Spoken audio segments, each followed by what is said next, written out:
संतुष्ट मन इस विश्व का सबसे बड़ा धन है। कर्म किए जाओ, फल की चिंता मत करो। भगवान प्रत्येक वस्तु में, प्रत्येक जीव में मौजूद है। आत्मा अमर है, इसलिए मरने की चिंता मत करो। आत्मा का अंतिम लक्ष्य परमात्मा में मिल जाना होता है, इंसान नहीं। उसका मन किसी का दोस्त या दुश्मन होता है। बड़प्पन वह गुण है जो पद से नहीं, संस्कारों से प्राप्त होता है। व्यक्ति या जीव का कर्म ही उसके भाग्य का निर्माण करता है। वर्तमान परिस्थिति में जो तुम्हारा कर्तव्य है वही तुम्हारा धर्म है। मन बहुत चंचल है जो इंसान के दिल में उथल पुथल कर देता है। जब वे अपने कार्य में आनंद खोज लेते हैं तब वे पूर्णता प्राप्त करते हैं। प्रबुद्ध व्यक्ति के लिए गंदगी का ढेर, पत्थर और सोना सभी समान है। आपके कर्म ही आपकी पहचान है, वरना एक नाम के हजारों इंसान हैं। धर्म केवल कर्म से होता है। कर्म के बिना धर्म की कोई परिभाषा ही नहीं है। अहंकार करने पर इंसान की प्रतिष्ठा, वंश, वैभव तीनों ही समाप्त हो जाते हैं। जीवन में कभी भी किसी से अपनी तुलना मत कीजिए।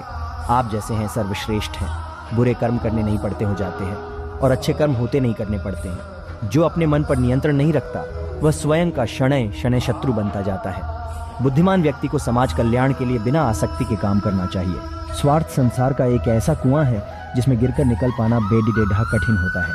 सेहत के लिए योग और किसी की जरूरत पर सहयोग दोनों से ही जीवन बदलता है। आत्मज्ञान की तलवार से काटकर अपने हृदय से अज्ञान के संदेह को अलग कर दो। दुष्ट लोग अगर समझाने मात्र से समझ जाते तो यकीन मानो महाभारत कभी ना होता। मनुष्य अपने विश्वास से निर्मित होता है। जैसा वो विश्वास करता है वैसा वो बन जाता है। मान, अपमान, लाभ हानि, खुश हो जाना या दुखी हो जाना, यह सब मन की शरारत है जिसे तुम अपना समझकर मग्न हो रहे हो। बस यही प्रसन्नता तुम्हारे दुखों का कारण है। उस इंसान का मंजिल से भटक जाना तय है जिसकी संगत में नकारात्मक लोग रहते हैं। प्रेम सदैव माफी मांगना पसंद करता है और अहंकार सदैव माफी सुनना पसंद करता है। सिर्फ दिखावे के लिए अच्छा मत बनो। मैं आपको बाहर से नहीं बल्कि भीतर से जानता हूँ। जो इस लोक में अपने काम की सफलता की कामना रखते हैं वे देवताओं का पूजन करें। व्यक्ति जो चाहे बन सकता है यदि विश्वास के साथ इच्छित वस्तु पर लगातार चिंतन करे। शब्द उतने ही बाहर निकालने चाहिए जिन्हें वापस भी लेना पड़े तो खुद को तकलीफ ना हो।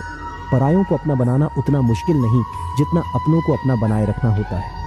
इंसान की सोच ही उसकी सबसे बड़ी पहचान है, वरना दुनिया में एक नाम के अनेक इंसान हैं। बहुत विनम्रता चाहिए रिश्तों को निभाने के लिए।